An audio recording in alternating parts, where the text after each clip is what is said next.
Nós estamos no domingo da oitava da Páscoa. Estamos em pleno tempo pascal. Esse domingo da oitava, antigamente era chamado de domingo inalbis. Quer dizer, é o domingo branco. E por quê? Porque na noite da Páscoa, na vigília da Páscoa, os cristãos eram batizados. Os dias principais de batismo na igreja antiga eram o domingo da ressurreição, quer dizer, a vigília pascal e a noite do Natal. Depois é que foi se tornando cada domingo dia de batismo. É importante porque ser batizado é mergulhar na morte de Cristo e ressuscitar com ele para uma vida nova. Agora, vejam que coisa linda. Batizavam-se na noite da Páscoa. Uma pessoa, quando é batizada, recém-batizada, ela é chamada de neófita. O que é o neófito? O recém-iluminado, o neo-iluminado, aquele que recebeu a luz de Cristo. Então, os neófitos, eles recebiam na noite da Páscoa o batismo, a crisma e a Eucaristia. Aqui, quando eu falo crisma, vamos entender que às vezes as pessoas dizem errado, não é? O sacramento é sacramento da crisma, ou da confirmação. Às vezes eu escuto dizer assim, eu estou me preparando para o crisma. Está errado. Eu estou me preparando para a crisma, ou para a confirmação, ou para a crismação. O crisma é o óleo. É o óleo abençoado pelo bispo, consagrado pelo bispo na quinta-feira santa, o óleo com o qual o bispo unge a testa dos crismados. Então, no sacramento da crisma, eu sou ungido com o crisma. Está certo? Pois bem, na noite da Páscoa, tantos foram batizados, crismados e receberam a comunhão pela primeira vez. E esses, na igreja antiga, passavam a semana todinha vestidos de branco. Olha como era bonito. Vestidos de branco, porque a veste branca simboliza a vida nova de Cristo, a glória, a imortalidade. E iam à igreja todos os dias receber do bispo as últimas instruções. Eles tinham sido catequizados durante o ano todo, durante a quaresma. Na noite da Páscoa, receberam a veste branca do batismo e agora iam, durante toda a semana, receber as instruções, as catequeses do bispo. E que catequeses eram essas? É porque tinha uma coisa muito bonita. Como o mundo todo era pagão, os cristãos eram minoria, os cristãos nunca diziam para os pagãos o significado dos ritos que a gente celebra. Não, porque Jesus disse, não jogueis pérolas aos porcos, não deis aos cães as coisas santas. Os pagãos não entendem as coisas dos cristãos. Hoje todo pagão pensa que entende coisa da igreja, coisa de cristão. Aí mete o bedelho da opinião sem entender o que é nosso, o que é da igreja. É como se a igreja hoje fosse um galpão bem grande, sem porta nem janela. E não é assim não. Então, até para os que iam se batizar, não se explicavam os ritos. Não se explicavam não. Eles recebiam a catequese, tudo direitinho, mas ninguém explicava o sentido dos ritos, da água, do fogo, do óleo, nada. Depois do batismo, durante 8 dias, o bispo dava essas catequeses. Aí o bispo dizia, olha, vocês viram aquela água na qual vocês foram mergulhados? Aquela água simboliza o Espírito de Cristo, no qual vocês foram mortos e ressuscitados. Você sabe aquele óleo significa a unção com o Espírito de Cristo. E assim, então, explicava os sacramentos. Durante 8 dias, do domingo da ressurreição até hoje, os novos cristãos, os neófitos, os recém-iluminados, recebiam essas catequeses, que tem um nome bem esquisito, viu? Catequeses mistagógicas. Que bicho é esse? Mistagogia quer dizer conduzir, introduzir no mistério, nos sacramentos da igreja. Pronto. E no dia de hoje, no domingo, 8 dias depois da Páscoa, terminavam as catequeses e após a missa eles tiravam a veste branca. Por isso, domingo branco, o domingo inalbis, era assim que se chamava. Eles iam vestidos de branco, a cor da veste batismal, e após a missa depunham suas vestes. É por isso que a oração da missa de hoje é muito interessante, E é uma oração difícil de entender, a oração do início da missa de hoje. Ela é dedicada exatamente aos neófitos, aos que foram batizados. Olha como ela é bonita. Escute e vê se você entende, viu? Se não entender, depois o bispo explica. Escute como é bonita. É aquele oremos que o padre diz no início da missa. Ó Deus de eterna misericórdia, que reacendeis a fé do vosso povo na renovação da festa pascal, aumentai a graça que nos destes, e fazei que compreendamos melhor o batismo que nos lavou, o Espírito que nos deu nova vida e o sangue que nos redimiu. Então veja, fazei que compreendamos melhor o batismo que nos lavou. O batismo que nos lavou nos dando o Espírito Santo. Aquela água do seu batismo, ela é símbolo do Espírito Santo. Você, ao receber o batismo, você recebeu a vida nova de Cristo, morto e ressuscitado. Então, fazei que compreendamos melhor o batismo que nos lavou, o Espírito que nos deu nova vida, o Espírito Santo da Crisma, que foi dado naquele óleo como força, e o sangue que nos redimiu, o sangue da Eucaristia. Então, vejam, hoje a igreja pede que a gente compreenda melhor, que sobretudo os neófitos compreendam melhor o significado do batismo, da confirmação e da Eucaristia. Que os neófitos compreendam melhor os 3 sacramentos pascais. Compreender estes sacramentos, batismo, crisma e Eucaristia, significa compreender que neles, nestes sacramentos, nós temos a vida do Cristo ressuscitado. Nós nos tornamos novas criaturas. Basta crer em Jesus para ser cristão? Não, de jeito nenhum. Quem crê em Jesus tem de pedir o batismo, tem de ser crismado e tem que comungar com ele na Eucaristia. Não tem jeito. Sem os sacramentos não existe cristianismo de verdade. Basta seguir a palavra de Jesus para ser cristão? Não. Para ser cristão, se quer seguir a palavra de Jesus, tem que se batizar. A palavra manda se batizar. Tem que ser crismado e participar da comunhão. Esses são os 3 sacramentos da iniciação cristã. E por que é que chama esses 3 sacramentos, batismo, crisma e comunhão, Eucaristia, de sacramentos de iniciação cristã? É porque eles nos mergulham no mistério de Cristo morto e ressuscitado, do modo mais perfeito que é possível neste mundo. Pode ter certeza. Aquele que é batizado, crismado, e alimenta-se frequentemente da Eucaristia, vive em Cristo. E Cristo vive nele. Mas é uma coisa real. Não é porque eu sinto, não. É porque é real. Quando você toma um remédio, você sentindo ou não, estando concentrado ou não, o remédio faz efeito. O sacramento é como um remédio. Você recebeu, claro, se você está concentrado, se você está atento, é melhor, né? Você está mais aberto para acolher a graça. Mas ainda que você não esteja atento, o sacramento é dado sim, e é Cristo que age na força do seu Espírito e faz efeito. Vamos lá entender um pouquinho. O batismo, naquela água, o que é que você recebe? Você recebe o Espírito Santo de Jesus. Quando você foi lavado naquela água, você recebe o Espírito como vida nova em Cristo. De modo que a gente pode dizer como São Paulo na carta aos Filipenses, já não sou eu quem vive, é Cristo que vive em mim.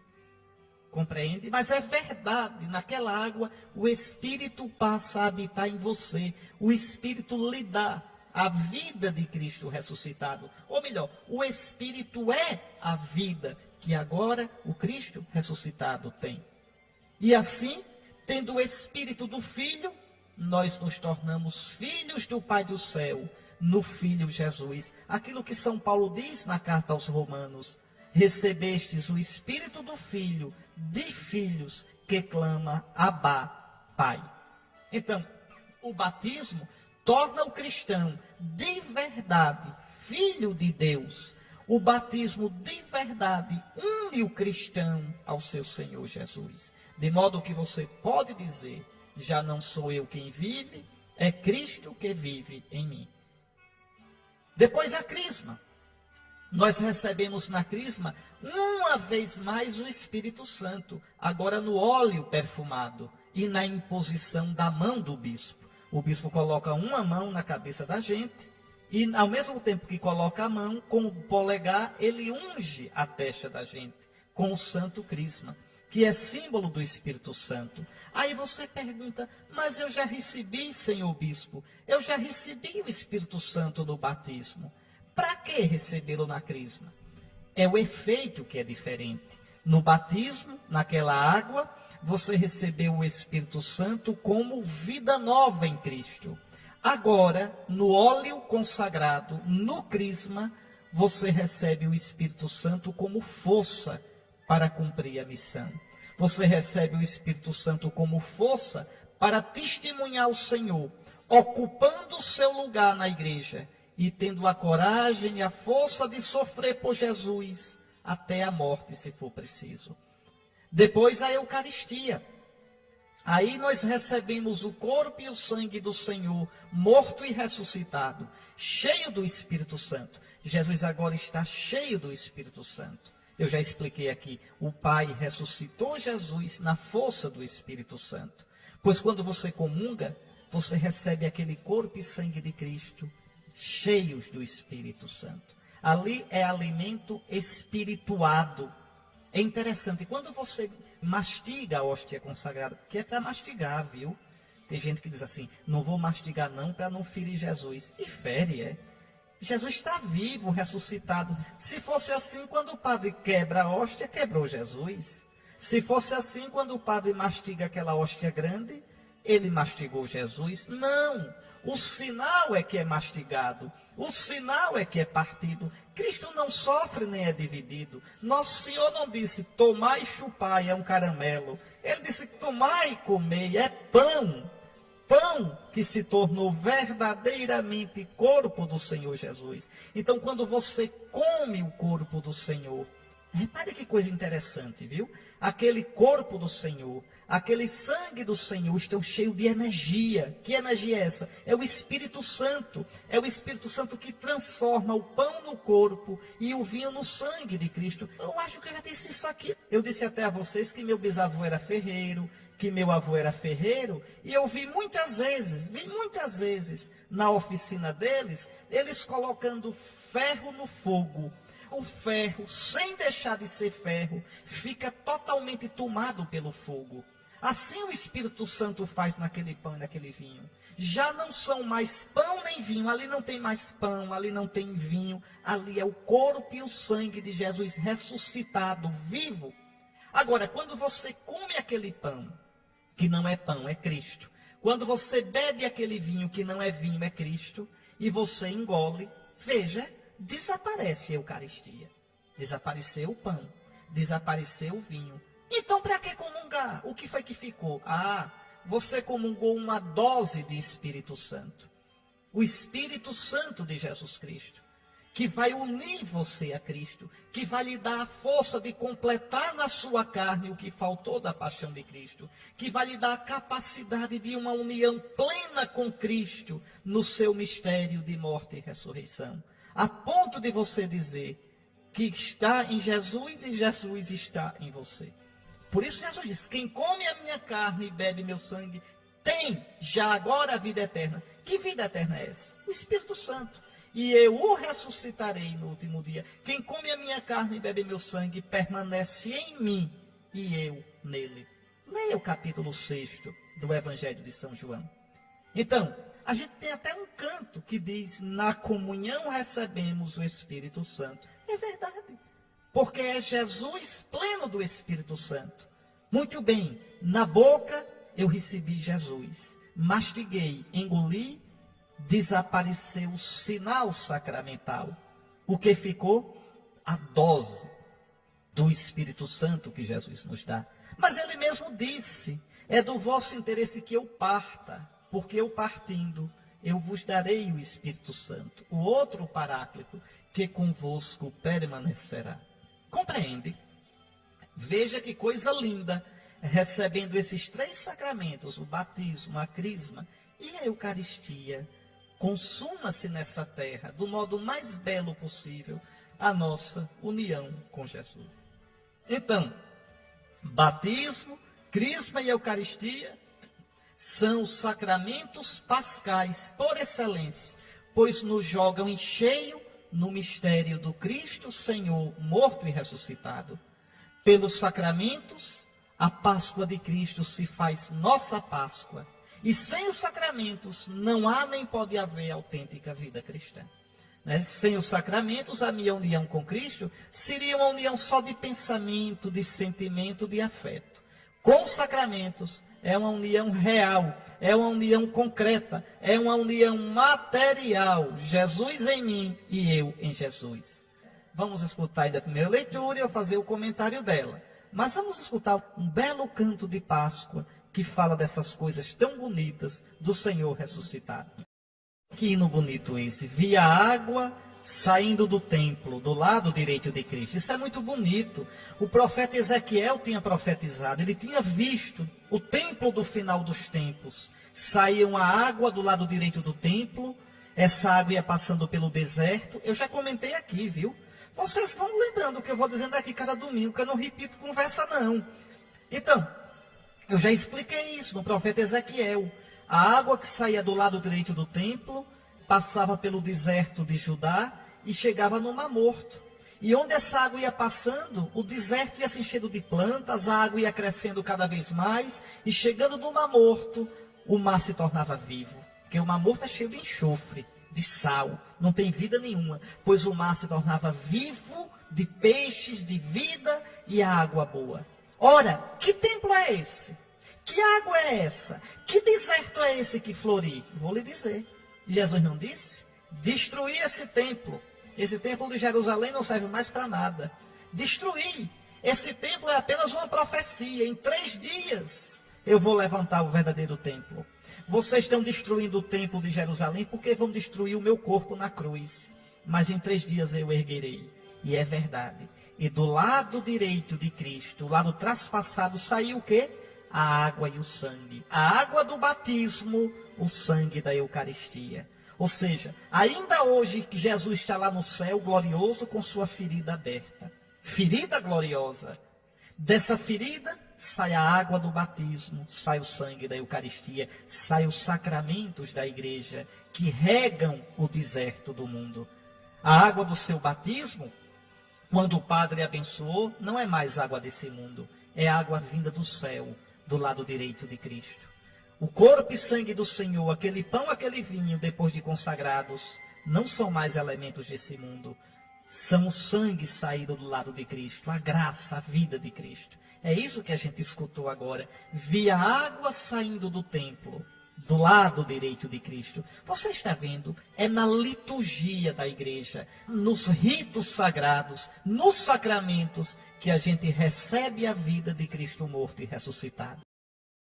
E então, que coisa bonita. Nesta perícope, quer dizer, nesse trecho que nós ouvimos, aparece a igreja que vai crescendo. Os apóstolos realizavam milagres, os fiéis despertavam-nos de fora uma admiração e um temor sagrado, crescia o número dos cristãos. Repare, meu irmão, que aqui não aparece uma igreja como um grupo de medrosos, tristes pela morte do seu fundador. Nada disso. Bem ao contrário. Aqui, a igreja do início logo tem a segurança, a força, a coragem de quem sabe que leva a verdade. E sabe de onde vem e para onde vai. E de onde vem essa certeza? De onde vem?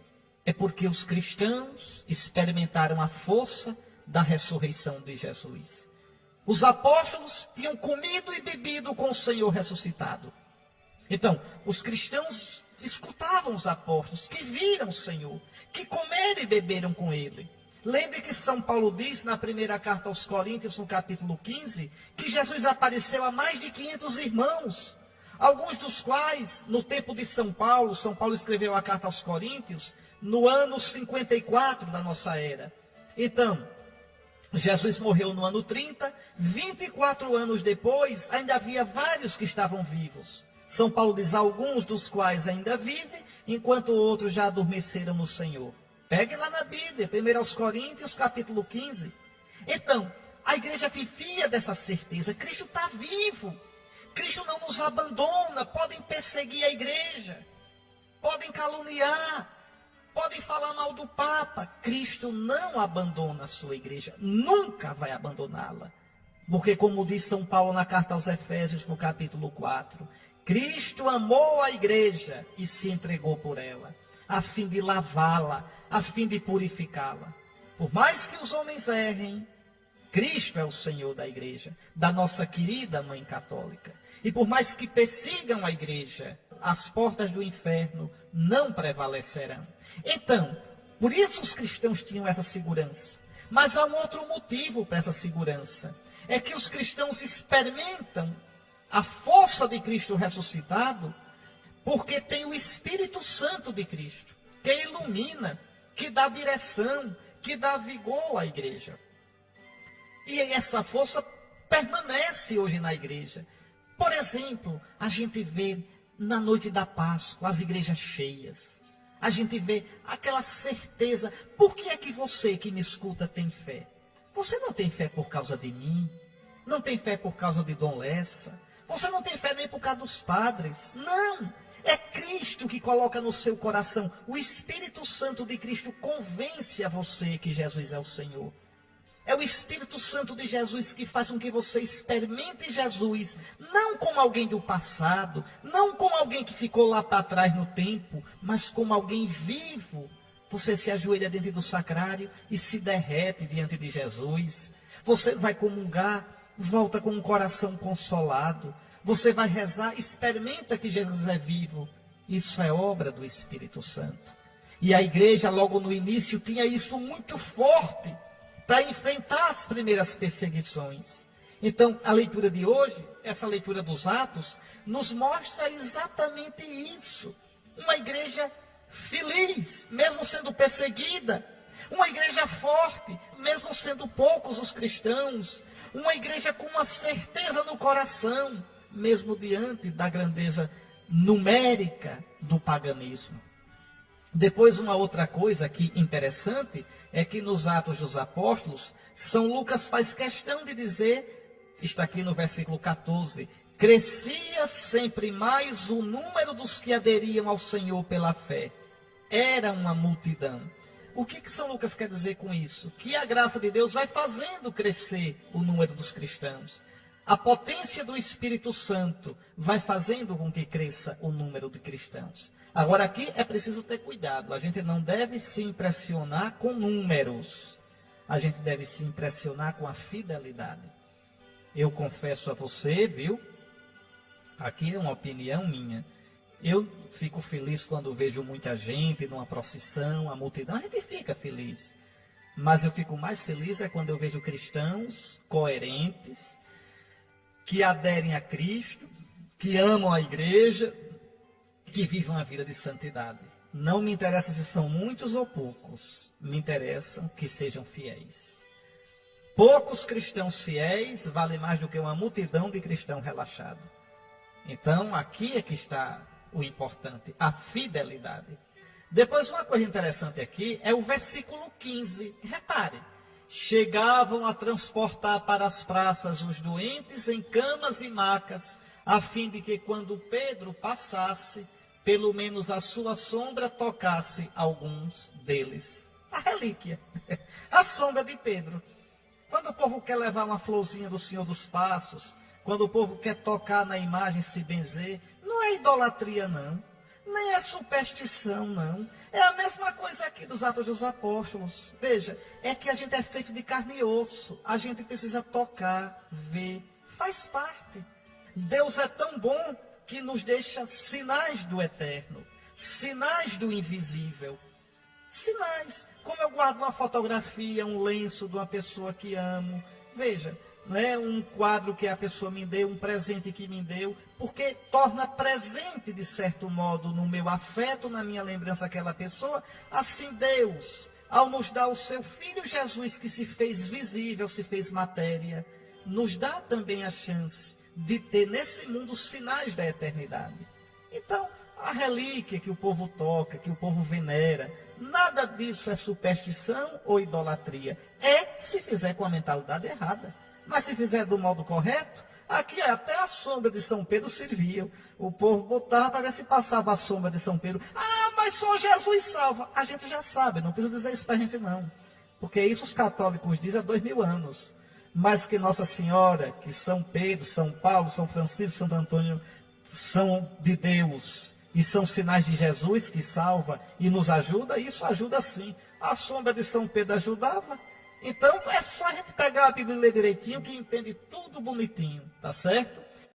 Vamos agora ficar com o salmo de meditação, o salmo responsorial, e depois eu vou fazer umas observações sobre esse salmo. Vamos rezar esse salmo, vamos rezá-lo. Deixa eu logo fazer as observações, porque você já reza com gosto, tá certo? Esse salmo é o salmo da Páscoa. Se existe um salmo que é o salmo pascal, é esse, o salmo 117. Tanto que a igreja reza todo domingo na oração que os padres rezam, no ofício divino. Todo domingo, se não for de manhã, é meio-dia, os padres, os bispos, os religiosos têm que rezar o Salmo 117, 118. É o Salmo pascal por excelência. O Salmo vai dizer, a casa de Israel agora o diga, eterna é a sua misericórdia. Quem é a casa de Israel? É a igreja. A casa de Arão agora o diga, eterna é a sua misericórdia. Quem é a casa de Arão? Os sacerdotes. Os que temem o Senhor agora o digam, eterna é a sua misericórdia. Quem são esses que temem o Senhor? Os cristãos piedosos. Depois o Salmo vai dizer, a pedra que os pedreiros rejeitaram, tornou-se a pedra angular. Quem é essa pedra? É o Cristo, rejeitado pelos judeus, tornou-se a pedra de ângulo, a pedra que une no novo povo, judeus e pagãos. Crendo em Jesus, forma um novo povo que é a igreja. Depois o Salmo vai dizer, a mão direita do Senhor me libertou, a mão direita do Senhor fez maravilhas. Quando? Ressuscitando Jesus dentre os mortos. E depois, este é o dia que o Senhor fez para nós. É o domingo da ressurreição. Cada domingo, tanto o domingo da ressurreição, como o dia de hoje, cada domingo, é o sinal, profecia do domingo eterno, quando Jesus glorioso se manifestar. E já não haverá mais noite. Ninguém precisará mais da luz do sol, nem da luz da lâmpada, porque Cristo será o nosso dia eterno. O domingo eterno na glória do céu. Que leitura tão bonita, meus irmãos. Que coisa impressionante. O Apocalipse foi escrito por João, chamado presbítero.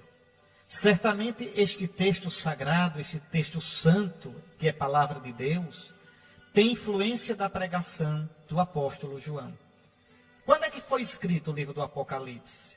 Na época terrível das perseguições de Nero e Domiciano. E para que foi escrito? Para consolar os cristãos. Para mostrar aos cristãos que eles devem permanecer firmes na fé. Pois o Senhor Jesus ressuscitado tem nas mãos a história humana. Tem nas mãos a vida da igreja. E julgará todas as coisas e salvará a sua igreja. Então era o pau comendo nas costas dos cristãos e o livro do Apocalipse dizendo, coragem, no fim a besta será destruída, o dragão será jogado no lago de fogo. Não é? Muito bonito. Quem é o dragão? Satanás. Quem é a besta? Era o Império Romano. E tem as bestas de plantão, né? Cada tempo tem sua besta e sua besteira atrás de destruir Cristo e a sua igreja. Mas observe a beleza, a força do modo como João se apresenta. Ele diz, é comovente. Eu, João, vosso irmão e companheiro na tribulação, e também no reino e na perseverança em Jesus. Que coisa linda, que coisa linda. São as características do verdadeiro cristão, que vive no mundo na adesão a Cristo. A tribulação, ser prisioneiro, ter que perseverar. Hoje, como ontem, não se pode ser cristão sem passar por tribulação, sem passar por dolorosa perseguição por causa de Cristo. O Papa que o diga. Mudam os modos, muda a máscara, mas a perseguição, o ódio, a mentira contra os de Cristo são os mesmos. E por que é que João se encontra preso? Está aqui no versículo 9, ele vai dizer, Eu fui levado à ilha de Patmos por causa da palavra de Deus e do testemunho que eu dava de Jesus. Está aí, preso na ilha de Patmos. Ainda hoje existe a ilha de Patmos, viu? Ela fica ali entre a Grécia e a Turquia, fica no mar Egeu, é uma ilhazinha, está lá. É uma pedreira, na verdade, a ilha de Patmos é uma grande pedreira. Uma ilha pequena, e ali ficava como uma colônia de prisioneiros. Para lá foi levado João, pelo Império Romano, pela justiça romana, porque dava testemunho de Jesus Cristo. E a gente hoje reclama quando na igreja não tem ar-condicionado, não tem cadeira acolchoada, tá certo? Meu Deus, como nós ficamos frouxos. Como nós ficamos frouxos. Uma das coisas assim que me impressiona, às vezes me emociona mesmo, é quando eu vejo cristãos perseguidos na Ásia. Perseguidos, perdem tudo, casa, emprego, vê parentes mortos por causa de Cristo. E a gente aqui na vida boa, querendo só facilidade e entronchando a cara quando a igreja nos fala das exigências do Evangelho. Cristãos amadores, cristãos que precisam ser profissionais. João se encontra preso por causa de Cristo na ilha de Patmos. Agora veja, em que dia da semana João tem a visão? Veja o versículo 10. No dia do Senhor fui arrebatado. No dia do Senhor, en Kyriake emera, se diz em grego. O dia do Senhor qual é? É o domingo. Daí, os cristãos nunca guardaram sábado. Os judeus têm o dia do Shabat, quer dizer, o dia do descanso. O cristão não tem dia do Shabat. O cristão tem dia do Senhor ressuscitado, é o domingo. Em latim, dies domini, ou dominica, ou domingo na nossa língua. No dia do Senhor, é o dia em que Jesus ressuscitou. E o dia em que Jesus aparecia aos seus apóstolos e comia com eles na Eucaristia. Vocês vão ver no Evangelho de hoje. Jesus ressuscitado no domingo, aparece aos apóstolos no domingo, 8 dias depois, quando Tomé estava, ele aparece novamente. E ainda hoje é assim, a cada 8 dias os cristãos se reúnem para comer e beber com o Senhor na Eucaristia. É por isso que nos Atos dos Apóstolos aparece lá São Paulo, celebrando a missa no sábado à noite. Porque para o judeu, lembre, o dia começa quando brilham as 3 primeiras estrelas. Já é domingo. Por isso que a gente pode participar da missa do sábado à noite e já vale como missa do domingo. Por isso, na primeira carta aos Coríntios, São Paulo falando da coleta que os cristãos devem fazer, ele diz, no primeiro dia da semana, cada um coloque à parte aquilo que reservou para a coleta. Por que no primeiro dia da semana? Se um padre quer fazer a coleta, ele vai fazer em que dia? Na terça-feira, é? Não, no domingo. E por quê? Porque a comunidade está reunida. Então, os cristãos sempre guardaram o Santo Domingo, o dia do Senhor. São João aqui diz, no dia do Senhor, está vendo? Fui arrebatado pelo Espírito Santo. Fui arrebatado pelo Espírito e ouvi atrás de mim uma voz como trombeta. É muito bonito. É na força do Espírito Santo que os cristãos têm a experiência de Jesus. Pode experimentá-lo vivo e conhecer os projetos do seu coração. No dia do Senhor, João é arrebatado. Depois uma outra coisa bonita, que é essa visão impressionante. Nos versículos 12 e 13. Jesus solenemente revestido entre 7 candelabros. E aí vale a pena você ler na sua Bíblia, viu? Leia tudo, porque essa visão vai até o versículo 18. E aí, na leitura de hoje, cortou um pouquinho para a leitura não ficar longa. Mas vamos lá. Cristo aparece entre 7 candelabros. O que são os candelabros? As comunidades cristãs, as dioceses. Veja, Cristo está vivo no meio da sua igreja. A gente não precisa ter medo. Está na igreja. Aí diz, eu vi entre os 7 candelabros alguém semelhante a um filho de homem. Por que semelhante a um filho de homem? Porque é Jesus, que é homem, mas está num estado tão glorificado que é semelhante a um filho de homem. É homem, com seu corpo, com sua alma humana, mas totalmente glorificado. Muito acima do nosso pobre estado atual. E ele está vestido com uma túnica comprida. Por quê? Porque ele é sacerdote. É a túnica própria do sacerdote judeu. Tem uma faixa de ouro no peito, um cinto de ouro. Por quê? Porque é rei. Tá certo? Os pés são de bronze. Por quê? Porque ele é estável para sempre, nunca passará. Tem os olhos de fogo. Esses olhos de fogo, o fogo é símbolo do Espírito Santo, porque ele tem a sabedoria, ele sonda o íntimo das coisas, ele sonda os rins e os corações. Tem os cabelos brancos, porque é eterno. Em resumo, Jesus é o Senhor da igreja, presente no meio dela. Jesus é o juiz, é o rei, é o sacerdote eterno. Ele é o Messias que Deus enviou a Israel, que sofreu como servo sofredor, morreu e ressuscitou, recebendo, como diz São Paulo, no capítulo 2 da carta aos Filipenses, um nome que está acima de todo nome. E aí João, diante dele, cai como morto aos seus pés. Que coisa linda. Por quê? Porque Jesus está totalmente divino. Jesus é Deus. Então, João cai como a gente cai diante da majestade de Deus. E aí, esse Filho do Homem, o nosso Jesus, coloca sua mão direita sobre os ombros de João e lhe dá força, e diz: eu sou o primeiro e o último. Quer dizer, eu sou aquele que está lá no início e aquele que está no fim de tudo. Eu estive morto, eu sou aquele que vive. Que coisa impressionante. Mas não é uma vidinha qualquer, como a minha, como a sua. Não, quer dizer, eu sou aquele que tem a vida plena. Aquele que tem a vida que não se acaba mais. Eu sou o vivente. Estive morto, mas agora estou vivo. Para sempre. Eu tenho a chave da morte e da região dos mortos.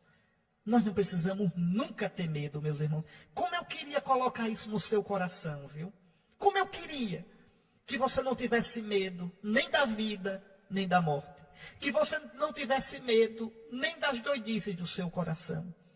Porque nossa vida, a vida do mundo, esse mundo que parece às vezes um caminhão carregado, sem freio, descendo uma ladeira. Esse mundo tem futuro. Esse mundo tem direção. Cristo tem nas mãos a nossa história. Cristo tem nas mãos o nosso destino. Cristo sabe onde vai levar o mundo. Por isso ele diz: escreve o que viste, aquilo que está acontecendo e que vai acontecer depois. Sim, Senhor Jesus. Sim, vencedor da morte. Sim, vivente pelos séculos. Tu sabes o que está acontecendo e tu sabes o que vai acontecer depois. Tu és o princípio e o fim. Tu és o mesmo, ontem, hoje e por toda a eternidade. A ti, Jesus querido, a ti, vivente, a ti, vencedor da morte, a honra e a glória pelos séculos. É muito bonito esse evangelho e teria muita coisa para a gente ver. Ao anoitecer daquele dia, o primeiro da semana, é o domingo. Essa tradução não é boa. Na verdade, como é que está lá no texto grego, se a gente fosse traduzir ao pé da letra? Diz assim: no primeiro dia depois do sábado. Por que João diz isso? É que passou o sábado dos judeus.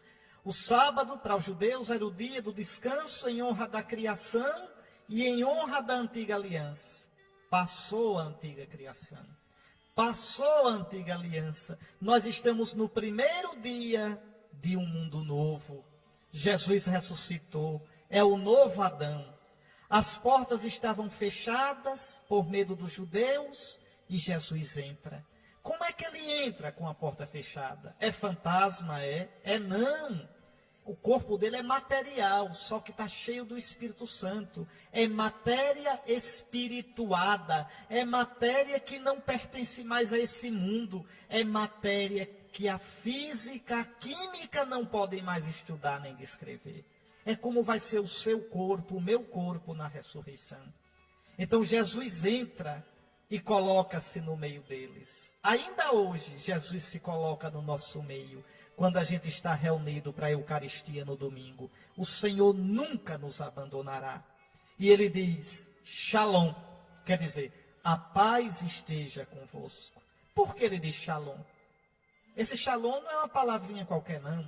É porque ele destruiu a inimizade entre nós e Deus. ele nos deu novamente a paz com Deus pela sua cruz. Olhe, depois destas palavras, mostrou-lhes as mãos e o lado. Lembra do profeta Isaías, que eu li na Sexta-feira Santa? O castigo que nos dá a paz caiu sobre ele. Pelas suas chagas fomos curados. Está lá no capítulo 53 de Isaías. O castigo que nos dá o Shalom caiu sobre ele. Foi pelas suas chagas que fomos curados. Então Jesus diz Shalom e mostra o preço do Shalom. Jesus mostra o preço da nossa paz, a sua cruz, as suas feridas. Só que agora são feridas gloriosas. Quem não conhece as feridas de Cristo não pode conhecer Jesus de jeito nenhum. Então os discípulos se alegraram por verem o Senhor, mas só se alegram porque veem as chagas. Ah, Jesus, que eu saiba ver tuas chagas nas minhas chagas, que eu saiba ver tuas chagas gloriosas, meu bendito Salvador, nas chagas da minha vida, na vida da tua igreja, no meu coração. E aí novamente Jesus diz, Shalom, quer dizer, a paz esteja convosco. Veja, ele está glorioso, cheio do Espírito Santo. Aí ele diz, como o Pai me enviou, também eu vos envio. Como foi que o Pai enviou Jesus? O Pai enviou Jesus na força do Espírito Santo. Então, como o Pai me deu o Espírito na ressurreição, eu vos dou o Espírito, para que continueis a minha missão. E aí sopra o Espírito sobre eles. Vamos ver, vamos lembrar no livro do Gênesis, né? Lá no começo, quando Deus disse, faça-se a luz, e veio o primeiro dia, uma tarde e uma manhã, primeiro dia. Lembre, Deus soprou sobre Adão, e Adão passou a existir. Pois agora Jesus, no primeiro dia da semana, sopra sobre os apóstolos, para recriar toda a humanidade. A igreja é uma nova humanidade. A humanidade nascida, recriada no Espírito Santo de Cristo. Aquele mesmo Espírito, aquele mesmo sopro que pairava sobre as águas, agora Jesus sopra sobre os apóstolos. Está vendo? Tudo em Cristo é recriado. Com a ressurreição, tudo recomeça. Por isso, São Paulo vai dizer, todo aquele que está em Cristo é uma nova criatura. Está lá no capítulo 5 da segunda carta aos Coríntios.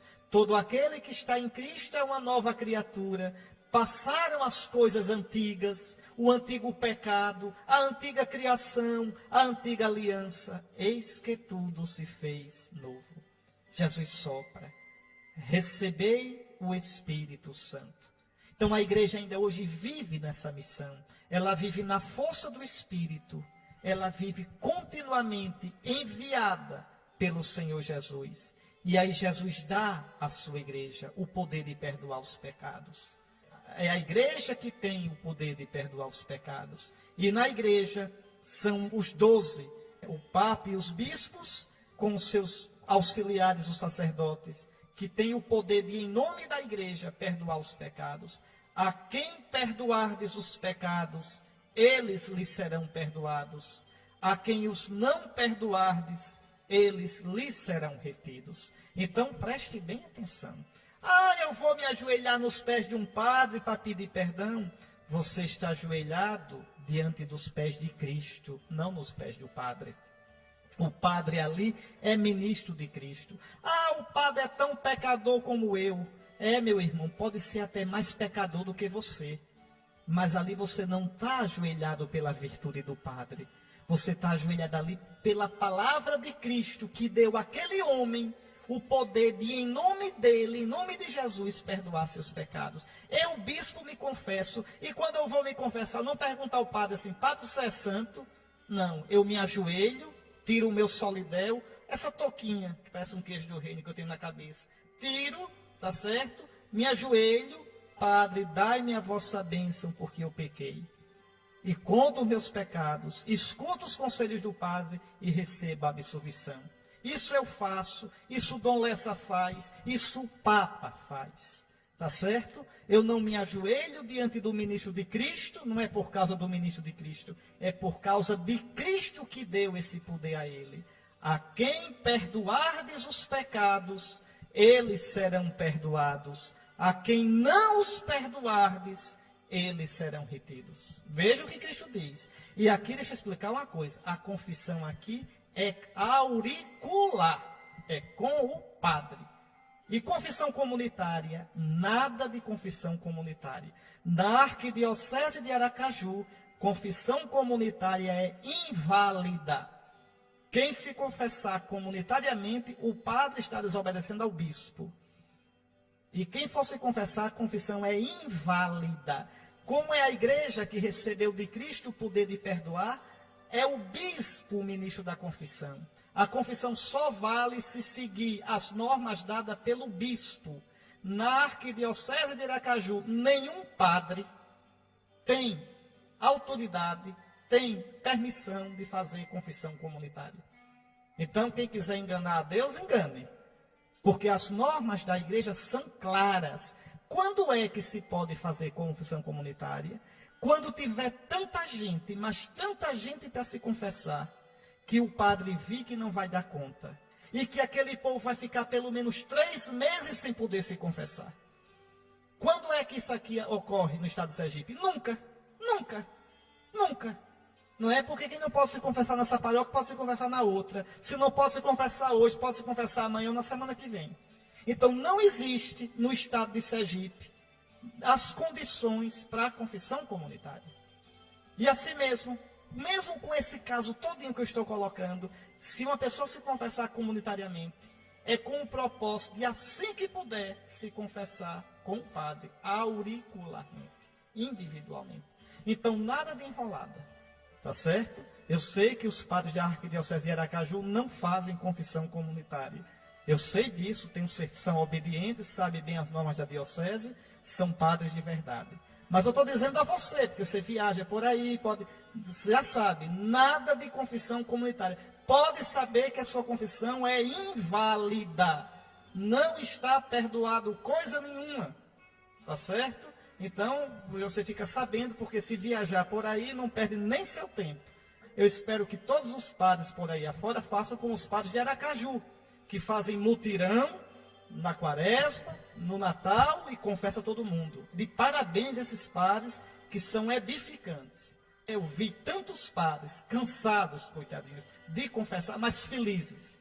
Ou como a gente tem padre bom, como a gente tem padre generoso. Eu tenho orgulho do nosso clero de Aracaju. Tenho orgulho de ver tanto padre generoso, cansado na Semana Santa, mas aquele cansaço de alegria.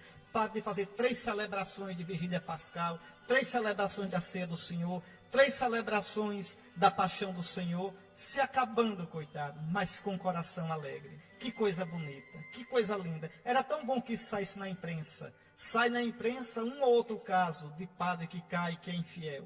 Mas essas coisas, como era bonito se fossem fotografadas e vistas. Pois bem, então Jesus dá à sua igreja o poder de perdoar os pecados e de reter os pecados. Bom, Tomé não estava lá no domingo da ressurreição. Veja, Jesus no domingo se encontra vivo com os seus. A cada domingo é assim. 8 dias depois, Jesus colocou-se no meio novamente deles. Veja, no domingo seguinte, a cada domingo. Tomé não estava lá e quando os apóstolos contaram, você ouviu o evangelho, ele disse, não creio. Se não colocar o dedo nas suas chagas, se não vir o seu lado, não meter o dedo no seu lado, eu não creio. E aí Jesus aparece. Coitado de Tomé, imagine a vergonha e o medo, não é? E Jesus entra e diz, Shalom, a paz esteja convosco. E aí olha para Tomé. Imagine Tomé como não estava descabriado. Imagine as pernas daquele caboclinho como não tremeram. E Jesus diz, põe o teu dedo aqui e olha as minhas mãos. Estende a tua mão e coloca no meu lado. E não sejas incrédulo, mas fiel. Tomé, coloca teu dedo nas chagas que eu ganhei por tua causa. Tomé, mete teu dedo na fenda do meu coração. Vê, Tomé, sou eu. Meus irmãos, entendam isso. Jesus quer ser reconhecido pelas suas chagas. Só quando eu estou disposto a ver a paixão de Cristo, a aceitar que Jesus morreu por mim, só quando eu posso ver nas minhas chagas as chagas de Cristo, é que eu posso de verdade experimentar Jesus ressuscitado. E aí Tomé cai de joelhos e faz a exclamação mais bonita do Evangelho de João, meu Senhor e meu Deus. É isso que Jesus é, Senhor, nome acima de todo nome, e Deus, meu Senhor e meu Deus. E aí Jesus diz a palavra que é um consolo para mim e para você. Acreditaste porque me viste, Tomé? Felizes os que creram sem terem visto. Felizes de nós, meus irmãos. Feliz de mim, feliz de você que crê no Senhor Jesus sem ter visto. Mas graças a Deus Tomé duvidou, porque duvidando, meteu a mão nas chagas, e metendo a mão acreditou. E acreditando, curou também a nossa dúvida, a nossa incredulidade. E aí João termina dizendo que Jesus fez muito mais coisas, realizou muito mais sinais do que os que estão escritos ali no Evangelho. Mas estes foram escritos para quê? Para matar sua curiosidade? Não. Foram escritos para que acrediteis que Jesus é o Cristo, o Filho de Deus, e crendo tenhais a vida no seu nome. E agora, de todo o coração, eu lhes dou a bênção desta oitava da Páscoa. Bendito seja o nome do Senhor, agora e para sempre. O nosso auxílio está no nome do Senhor, que fez o céu e a terra. Abençoe-vos o Deus Todo-Poderoso, Pai, Filho e Espírito Santo. Que nosso Senhor, aquele que venceu, aquele que está vivo na igreja, esteja sempre com você, com sua família, com o Santo Padre, com a Santa Igreja Católica.